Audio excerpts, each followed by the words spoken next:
Welcome to the third lecture of 8x8 series on architectural theory.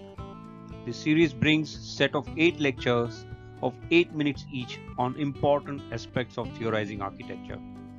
The first 3 lectures that we discussed were what is architectural theory, what is modern construct of thought, what is social construct of modern. This lecture we shall discuss about the technological construct of modern. Within the topic of technological construct of modern, we shall discuss the two main aspects of Industrial Revolution, and subsequently we shall articulate 3 significant changes in this period that has influenced the conceptualization mode and tectonics of modern architecture. Let's first discuss two main aspects, reasoning why technological construct of modern is important from architectural theory point of view. The development of science and technology within the late 17th century and mid 18th century gave rise to significant change in general welfare within the framework of democratically organized state. Second one, though Industrial Revolution has no clearly defined beginning or end, but this period was marked with extraordinary quickening in the rate of growth and change worldwide, including mode and method of architectural production. An outstanding feature of the Industrial Revolution has been the advance in power technology, especially invention like steam engines in late 17th century. It changed the productivity and nature of technological transformation in every aspect of society. The development of techniques for working with iron and steel was one of the outstanding achievements of Industrial Revolution. The essential characteristics of this achievement was that changing the fuel of the iron and steel industry enormously increased the production of metallurgy, that is wrought iron, cast iron, and mild steel. Such transformation led to subsequent transformation in architectural construction, that is transformation of modular construction to composite construction technology. The first phase witnessed load bearing with cast iron structural members and glass. The second phase witnessed the cast iron structural members with infill construction. And the third phase witnessed the composite construction of steel, concrete, infill and glass all together. While the flexibility of use of material allowed architects and engineers to imagine architecture with celebrated sense of freedom in structural sense as well as in space making. As I discussed earlier, such technological transformation brought about 3 significant change in practice, teaching and pedagogy. Due to nature of historical circumstances, the new understanding of praxis that emerged as a reaction to the altered responsibilities, that is democratic state and advanced technology.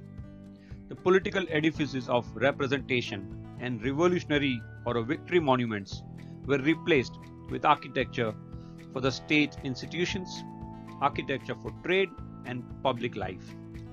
The second phase, in order to produce technologically equipped human resources, the teaching model began to change from traditional master studio into institutionalized curriculum. The curriculum involved systematic making of drawings, understanding newer material and newer construction processes. And third change, the pedagogic change, involved design and construction as one unit, which resulted in paradigm shift towards architectural theory.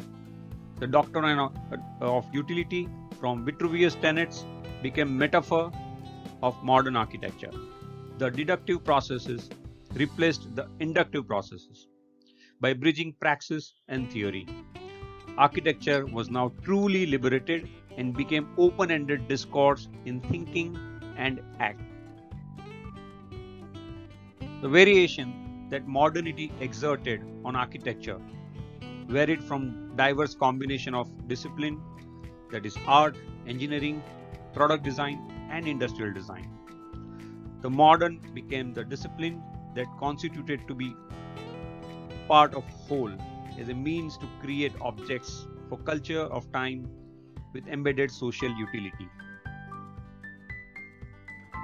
The era observed several variations from availability of newer industrial material, that is cast iron, wrought iron, mild steel, sheet plates and plate glass, and of course the reinforced concrete.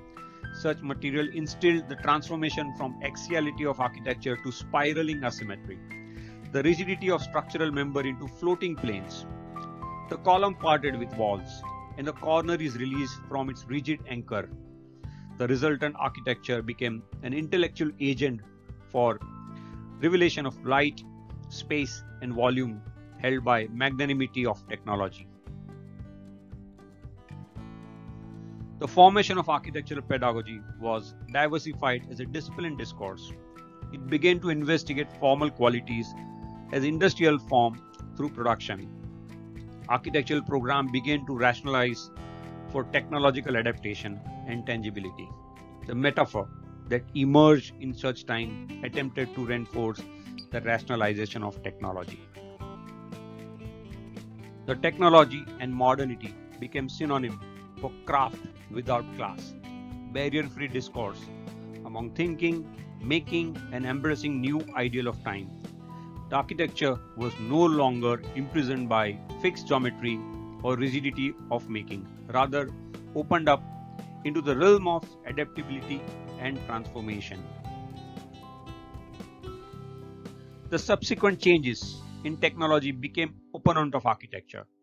The architecture and technology has such an endless conversation that are sublime and often opening up new challenges of our time. I hope that this lecture has enabled to understand of the relevance of technology in making of modern and bridging about the modernity with every aspect of our life. The next lecture shall be about the representational construct of modern. Thank you.